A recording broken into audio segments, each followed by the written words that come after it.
بسم الله الرحمن الرحيم. الخاتمة في التوابع. اعلم أن التي مرت من الأسماء المعربة كان إعرابها بالأصالة بأن دخلتها عوامل من المرفوعات والمنصوبات والمجرورات، فقد يكون إعراب الاسم بتبعية ما قبله ويسمى التابع لأنه يتبع ما قبله في الإعراب، وهو كل ثان معرب بإعراب سابقه من جهة واحدة. والتوابع 5 أقسام: النعت والعطف بالحروف والتأكيد والبدل وعطف البيان.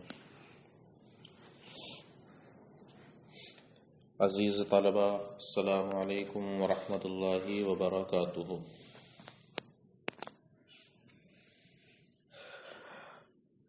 آج کا سبق حاضر خدمت ہے.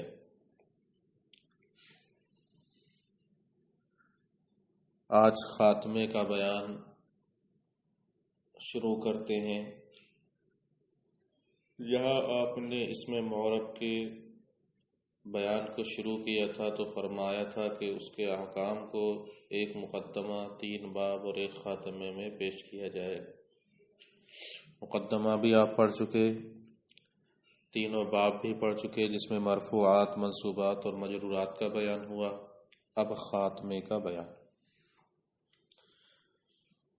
خاتمے میں ایک اہم چیز کو بیان کرتے ہیں، یعنی تابع. ہوتا یہ ہے کہ کبھی کبھی تو کوئی اسم کلمے کے اندر اصل کا درجہ رکھتا ہے اور ایک اور اسم ہوتا ہے جو اس اصل کے تابع ہوتا ہے. تو جو اتباع کرتا ہے کسی اسم کی اس کو تابع کہتے ہیں، اور جس کی اتباع کرتا ہے اس کو متبوع کہتے ہیں. ابھی پیچھے تک جو بھی آپ نے اسماء کا اعراب پڑھا یا اسماء معربہ پڑھے جن پر رفع، نصب یا جر آ رہا تھا، وہ سب کے سب اسم اصل ہونے کی حیثیت سے معرب ہو رہے تھے. یعنی عامل انہی اسماء پر داخل ہو رہا تھا اور اس کے بعد اس پر اعراب آ رہا تھا. جیسے ضرب زید میں زید اصل ہے، عامل اسی پر داخل ہے، اس وجہ سے زید مرفوع ہے، فاعل ہے.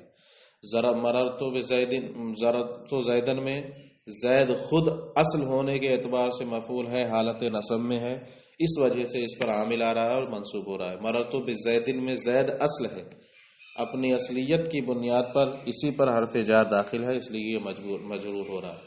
لہذا سارے جتنے بھی پیچھے اعراب کے اقسام آپ نے پڑھے، اسماء معربہ پڑھے، یہ سب کے سب اصل ہونے کے اعتبار سے مرفوع یا منصوب یا مجرور ہو رہے تھے جتنے بھی تھے. لیکن کبھی کبھی ایک اسم ایسا بھی آئے گا ان کے ساتھ کہ جو اس کی وجہ سے مجرور یا منصوب یا مرفوع ہو رہا ہوگا، اس اسم کی وجہ سے. مثلا زید ہی ہے، آپ نے کہا ضربت زیدن عالمن، ضربت زیدن عالمن، تو زیدن تو اصل ہے، اس پر عامل داخل ہے، اس وجہ سے وہ منصوب ہو رہا ہے. عالمن کس وجہ سے منصوب ہو رہا ہے؟ اسی زید کے تابع ہونے کی وجہ سے، زید کی اتباع کرنے کی وجہ سے. اسی کو کہیں گے کہ جو وہ اپنے ما قبل کے اعراب کے ساتھ معرب ہو. ٹھیک ہے. تو ایسے ہی مررتو بزیدن رجل زیدن عالمن، مررتو بزیدن العالم، یہ کہا جائے گا. تو اب یہاں پر عالم پر جو کسرہ آ رہا ہے وہ کس کی اتباع میں آ رہا ہے؟ زید کی. یا یہ کہا، ہم نے کہا ضرب زید العالم، ضرب زید العالم، تو زید پر تو رفع اس لیے آ رہا ہے کہ اس پر عامل داخل ہے، وہ فاعل ہے. لیکن عالم پر چونکہ اسی کا تابع ہے، جس طرح زید پر رفع آئے گا اسی طرح اس پر بھی رفع آئے گا. تو اسم پر کبھی تو جو اعراب آتا ہے وہ اصل کی بنیاد پر آتا ہے کہ عامل اسی پر داخل ہوتا ہے، اور کبھی ایک اور اسم ہوتا ہے اس پر بھی وہی عامل آتا ہے، تو وہ ما قبل کے تابع ہونے کی وجہ سے وہ عامل آتا ہے. اس لیے تابع کی اب تعریف یوں ہوگی: تابع ہر وہ دوسرا اسم ہے جو اپنے ما قبل والے کے اعراب کے ساتھ معرب ہو ایک ہی جہت سے. اس سے ایک ہی جہت سے مطلب پیچھے والا اگر مرفوع ہے تو یہ بھی مرفوع ہو، وہ فاعل ہونے کی وجہ سے مرفوع ہے تو یہ بھی فاعل ہونے ہی کی وجہ سے مرفوع ہو، پیچھے والا مفعول کی بنیاد پر منصوب ہو تو دوسرا والا بھی مفعول کی بنیاد پر منصوب ہو، پہلے والا کسی حرف جار کی بنیاد پر مجرور ہو تو یہ بھی اسی حرف جار کی بنیاد پر کیا ہو، مجرور ہو، تو دونوں کی جہت بھی کیا ہونا چاہیے، ایک ہونا چاہیے۔ ملاؤ اعلم ان التی مرت من الاسماء المعربہ، اب تک جن اسماء معربہ کا بیان ہوا یہ وہ تھے کانا اعرابها بالاصالت، جن کا اعراب اصل کی بنیاد پر تھا، بان دخلتها العوامل من المرفوعات والمنصوبات والمجرات، جن پر عوامل مرفوع منصوب یا مجرور داخل ہوتے ہیں، فقد یکون اعراب الاسم بتبعیت ما قبلہ، کبھی اسم کا اعراب ما قبل کے کی اتباع کی وجہ سے بھی ہوتا ہے، ویسمى التابع، اور اس اسم کا نام تابع رکھا جاتا ہے، لأنه يتبع ما قبلہ فی الاعراب، اس لیے کہ وہ اعراب میں پہلے والے اسم کی اتباع کرتا ہے۔ تعریف وہوا کل ثان معرب باعراب سابقہ من جہت واحدہ، اور تابع ہر وہ دوسرا اسم ہے جو اپنے ماقبل والے کے اعراب کے ساتھ معرب ہو ایک ہی جہت سے۔ تابع کی 5 قسمیں ہیں، نعت، عطف بالحروف، تاکید، بدل اور عطف بیان۔ اجمالاً 5 قسمیں بیان کر دی۔ نعت سے مراد صفت، نعت سے مراد کیا ہے، صفت ہے، لہذا اب ان 5 قسموں کو تفصیل سے بیان کرنے کی ابتدا کریں گے۔ فصل النعت تابع يدل على معنى في متبوعه نحو جاءني رجل عالم، او في متعلق متبوعه جیسے جاءني رجل عالم ابوه، ويسمى صفة ايضا۔ نعت کسے کہتے ہیں؟ نعت کے بارے میں بتاتے ہیں کہ نعت ایسا تابع ہے جو ایسے معنی پر دلالت کرے جو معنی خود اس کے مطبوع کے اندر پایا جائے، جو معنی اس کے مطبوع کے اندر جس کی یہ اتباع کر رہا ہے اسی کے اندر وہ معنی پایا جا رہا ہے، ایسے معنی پر یہ دلالت کرے صفت۔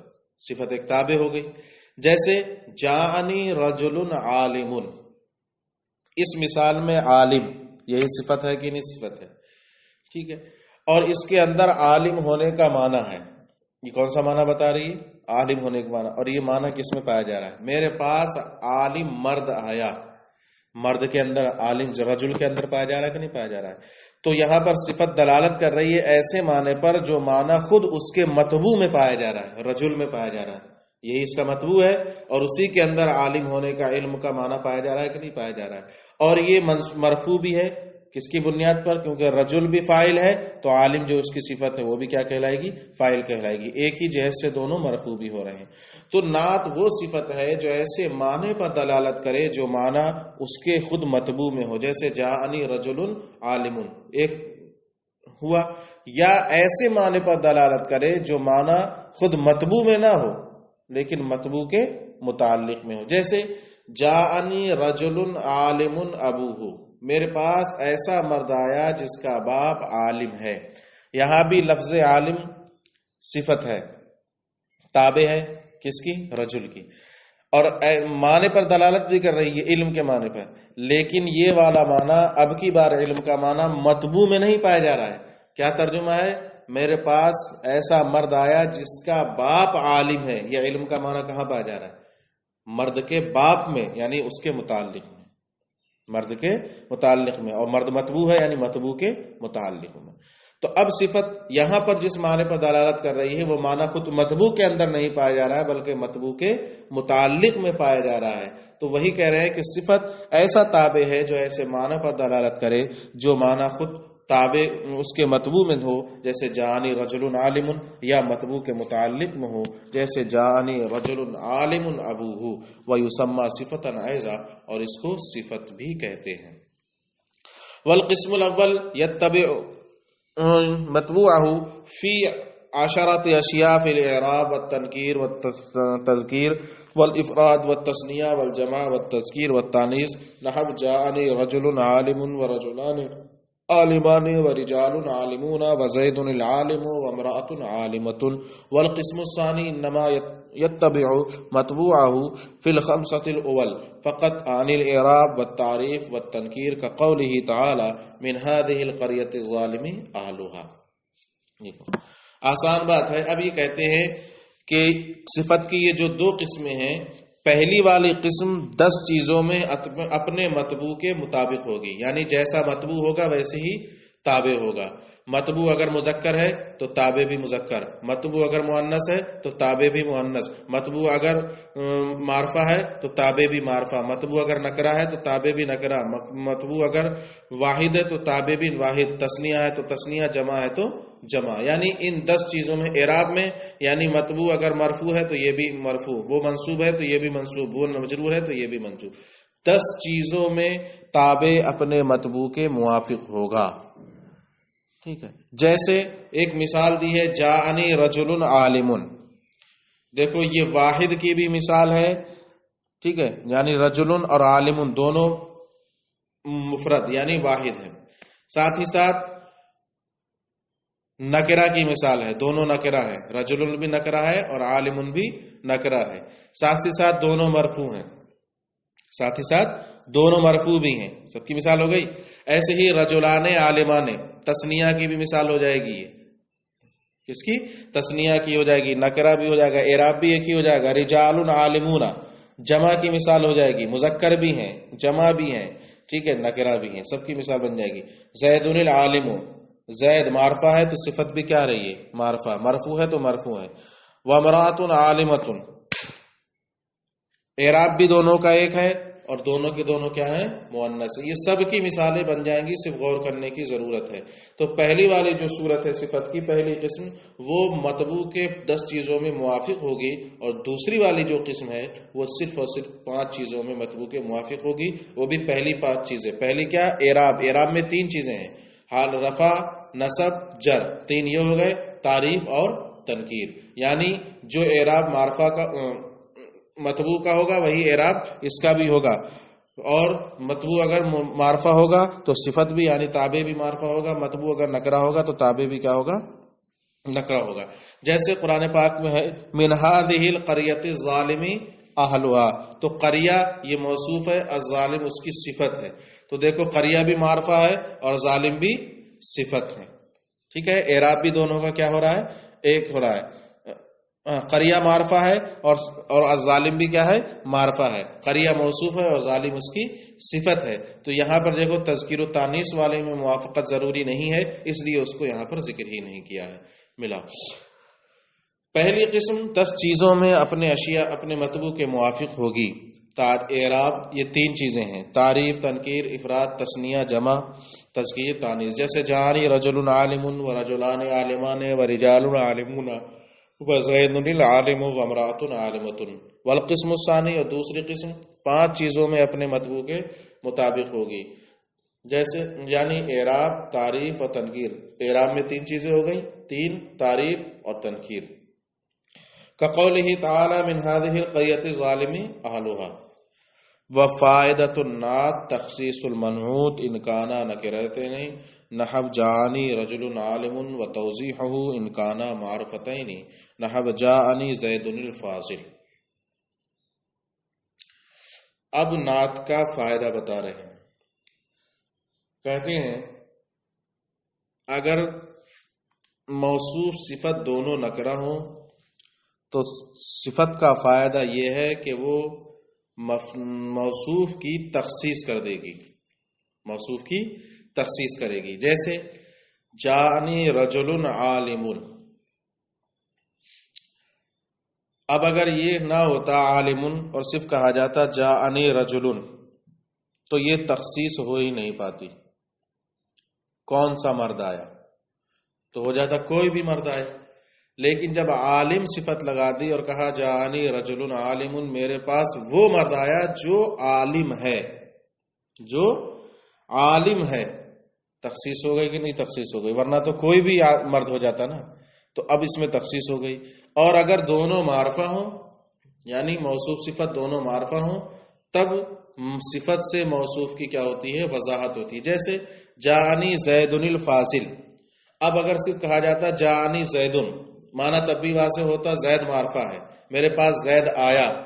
تو متعین زید ہوتا، لیکن زید میں بھی ابھی ابہام رہتا کہ پتہ نہیں کون سا زید آیا، عالم والا زید آیا، فاضل والا زید آیا، کون سا زید آیا، پوری وضاحت نہیں تھی. جب لگا دیا فاضل تو اب وضاحت ہو گئی مکمل کہ جو زید آیا ہے وہ کون سا ہے، فاضل ہے.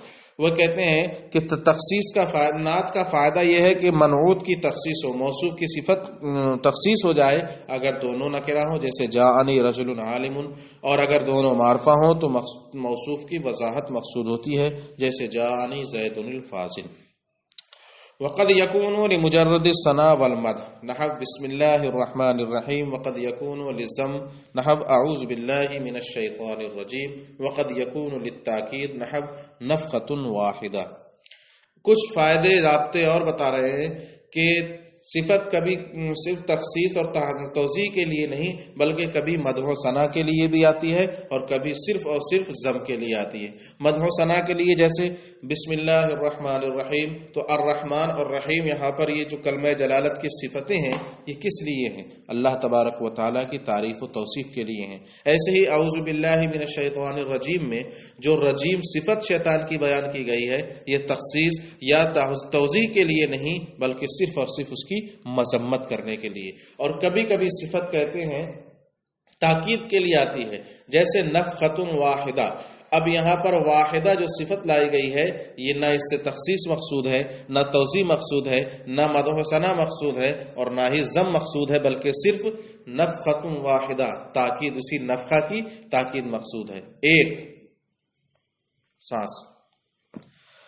تو کہتے ہیں کبھی صفت مدح و ثنا کے لیے ہوتی ہے جیسے بسم اللہ الرحمن الرحیم، کبھی ذم کے لیے جیسے اعوذ باللہ من الشیطان الرجیم، اور کبھی صرف تاکید کے لیے جیسے نفخۃ واحدہ.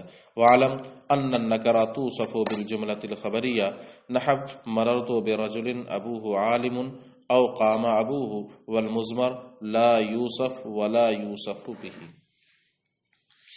ایک چیز اور بتا رہے ہیں کہ نکرہ کی صفت کبھی جملہ خبریہ لائی جاتی ہے. نکرہ کی صفت جملہ خبریہ، کیونکہ جملہ بھی پورا نکرہ کے حکم میں ہوتا ہے. اب وہ جملہ خبریہ دو طرح کا ہو سکتا ہے، جملہ اسمیہ بھی ہو سکتا ہے اور جملہ فعلیہ بھی ہو سکتا ہے. جیسے مررت برجل ابوہ عالم، یہاں رجل نکرہ ہے اور اس کی صفت لائی جا رہی ہے ابوہ عالم، یہ ہے جملہ اسمیہ. یا یوں کہا جائے مررت برجل قام ابوہ، رجل موصوف ہے اسی کی صفت اب آئے گی قام ابوہ، اور قام ابوہ کیا ہے؟ جملہ اسمیہ کے جملہ فعلیہ، جملہ فعلیہ. ٹھیک ہے، تو یہ بتا رہے ہیں کہ کبھی کبھی نکرہ کی صفت جملہ خبریہ کو بنایا جاتا ہے. اب وہ جملہ خبریہ دو طرح کا ہو سکتا ہے، جیسے مررت برجل جملہ اسمیہ بھی ہو سکتا ہے اور جملہ فعلیہ. ہاں شرط یہ ہے کہ اس جملے کے اندر کسی ایسی ضمیر کا ہونا ضروری ہے جو نکرہ کی طرف لوٹ رہی ہو. کسی ایسی ضمیر کی طرف کا ہونا ضروری ہے کہ اس کس کی طرف لوٹ رہی ہو؟ نکرہ کی طرف لوٹ رہی ہو. البتہ رہی ضمیر تو نہ تو وہ خود موصوف ہوتی ہے اور نہ ہی کسی دوسرے کو اس کی صفت بنایا جا سکتا ہے. نہ خود وہ موصوف ہو سکتی ہے اور نہ ہی کسی کے لیے صفت بن سکتی ہے. کہتے ہیں نکرہ کی صفت کبھی جملہ خبریہ بھی لائی جاتی ہے، جیسے مررت برجل ابوہ عالم یا قام ابوہ والمضمر لا یوصف. کہتے ہیں مضمر نہ تو یہ موصوف ہو سکتا ہے ولا یوصف به، اور نہ ہی اس کے ذریعے کسی کی صفت لائی جا سکتی ہے. یہ آج کا سبق ہے، اس کو محفوظ کر لیں.